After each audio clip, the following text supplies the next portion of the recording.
Narito na ang PTV Balita ngayon. Naihimlay na sa libingan ng mga bayani ang pambansang alagad ng sining at o sa pelikula at sining broadcast na si Nora Aunor. Kasama ang kanyang mga pamilya, kaibigan at tagahanga, ginawaran ang Filipino superstar ng full state honors sa kanyang state funeral.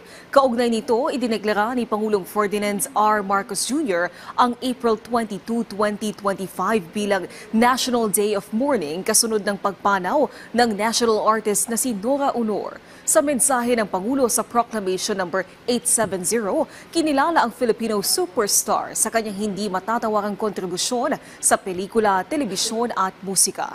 Bilang pagkilala, ipinagutos ng palasyo na itaas ang bandila ng Pilipinas sa half-mast sa lahat ng tanggapan ng pamahalaan sa loob at labas ng bansa ngayong araw. Taong 2022 nang gawaran ng Order for National Artists ang aktres at mga awit dahil sa kanyang kontribusyon sa Philippine media at theater.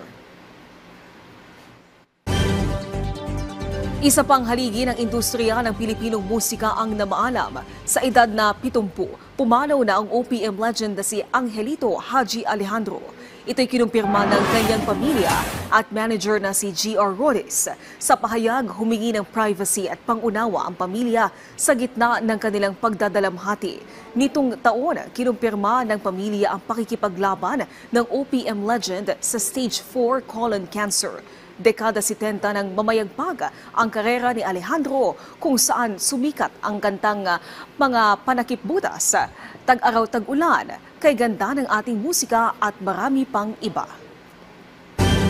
Sa ibang balita, maaari ding magsimula ng klase ang mga private schools sa June 16. Ayon sa DepEd, maaari i-adopt ng mga private schools ang school calendar ng DepEd. Maaari din silang magtakda ng sarili nilang petsa para simulan ang araw ng pasukan. Posible anayang simula ng private schools ang pasukan sa unang Lunes ng Hunyo at hindi lalagpas ng Agosto. Una nang inanunsyo ng DepEd na magsisimula ang araw ng pasukan sa mga pampublikong paaralan sa June 16 at magtatapos sa March 31, 2026. At yan ang mga balita sa oras na ito. Para sa iba pang update, i-follow at i-like kami sa aming social media sites sa @PTVPH. Ako po si Naomi Timurcio para sa Pambansang TV sa Bagong Pilipinas.